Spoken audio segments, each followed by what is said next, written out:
please help me welcome our guest speaker, Moriarty.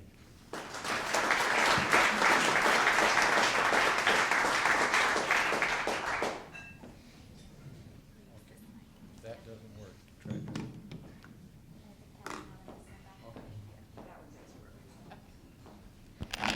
Can everyone hear me? I think you can.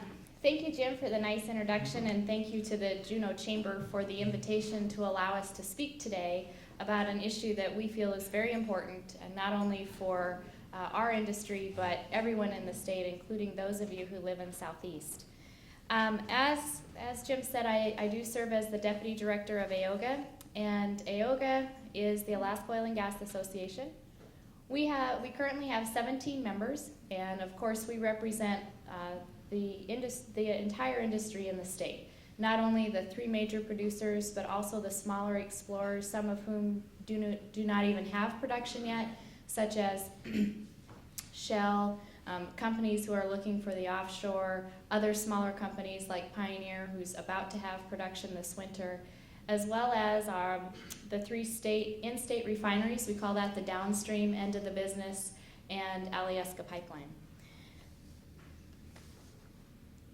As an association, we have a mutual goal with the state of Alaska and Alaskans, and that is to have a vital oil and gas industry so that we can have a vibrant economy in Alaska. That is our goal, and I think we share that with everyone in this room. How do we accomplish that goal? Well, we have some great opportunities. We have existing fields. It is no secret that our largest oil fields, Prudhoe Bay and Kuparuk, are 30 years old, and they're in a natural production decline. But that doesn't mean there isn't oil still remaining in those fields. They are still the largest oil fields in North America. We have heavy oil. Heavy oil, also known as viscous oil, is in large deposits in Prudhoe Bay. It's estimated that over 20 billion barrels of heavy oil exist on the North Slope. Currently, the Trans-Alaska Pipeline has transported 15 barrels.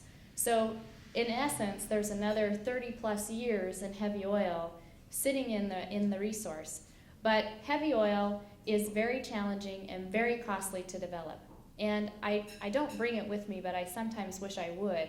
But if you can just visualize, the best visual I have ever seen of heavy oil is when you think of oil, and if you think of it's pouring into a canister, it's this nice, easy-flowing black gold, right? Heavy oil is just the opposite. It's clumpy. Imagine this big, thick molasses pouring into a cup. That's heavy oil. And it's very challenging to get it out of the rocks. It's very challenging. It's going to take technology to enable it to move down the pipeline. And it's a very exciting prospect, and it's there, but it's not without its challenges. Of course, we continue to have wildcat exploration both on the North Slope and Cook Inlet. We have the Natural Petroleum Reserve Alaska, the NPRA, ANWR. We have offshore leases. Offshore is incredibly important to Alaska. The federal OCS, or the Outer Continental Shelf, Alaska contains over 35% of the nation's oil and gas in all of the federal offshore. But it's very hard to get there, and it's very new for Alaskans to be in the offshore. And as I'm not sure if all of you have seen, that Shell ran into some litigation challenges. They wanted to have some exploration wells up in the Beaufort Sea, the North Slope Borough, and some environmental groups challenged to the Ninth Circuit Court. And in essence, they're in litigation, and the Ninth Circuit has shut exploration down for this winter. That was a significant amount of jobs. Over 700 direct jobs went away for this winter, over half of which were Alaskan jobs. And that has a ripple effect through the economy, and you as business owners understand how that works. But offshore is incredibly important, but it has its challenges. And last, but certainly not least, the gas line. We feel the gas line is the next economic lifeline for Alaska. But to get there, you need to have a healthy oil industry. Even under the best case scenario, if the AOGA process is successful and we have a bid that comes the end of an application, the end of November, the legislature approves it, best case scenario, you're still looking at 12 years, 15 years before the state sees revenue from that. So you're going to need to have a healthy oil industry before you can get to gas. And what are our challenges? Well, I've talked about a couple of them, and I'm going to talk mainly about declining production today. But Alaska is a high-cost, high-risk environment, and we do have outside influences, unfortunately, that usually work against us. Those of you in this room, and Wayne and I talked about this yesterday, another challenge that the industry is facing is workforce development. We have an aging workforce in the oil industry, as other industries. I think the average age of a slope worker right now is in the high 40s, early 50s. But we're not finding people for a lot of those types of jobs coming in to backfill those positions. Let me give you one example. One of our members had a public relations position open. They got 75, 80 applicants, a good pool of candidates. They had a technical engineer position available. They got 3 applicants, and they advertised across the nation.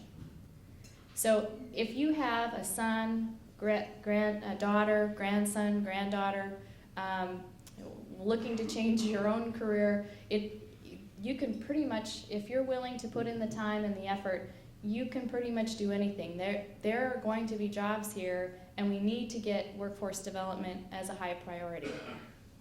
But today, I'm going to focus mostly on declining production and what we see as the beginning of some fiscal instability here in Alaska. The number one issue facing Alaska today is the production decline. How many of you were here when the pipeline reached its maximum capacity of 2 million barrels a day in 1988? Lots of hands in the room. Today, you will see we're at right around 700,000 barrels a day. In fact, last month it was about 650,000 barrels a day. That means our pipeline is 2/3 empty. And you'll see that the state is predicting that production is going to level off. But that's not a foregone conclusion, and I'll explain about that why. If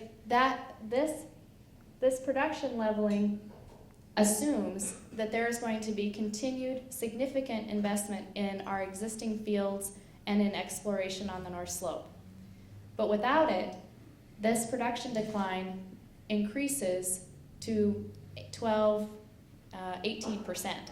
So you could just imagine this line moving down. As I mentioned, we have some opportunities where this future oil is going to come from. It's going to come from wildcat, heavy oil, in-field development. And what this slide shows you, and this is a Department of Revenue slide, whoops. Here's this main blue line. This is our existing fields. These are our Prudhoe Bay, our Parks, sometimes referred to as our legacy fields. Those legacy fields are in a natural decline. And so that new oil is very, very important.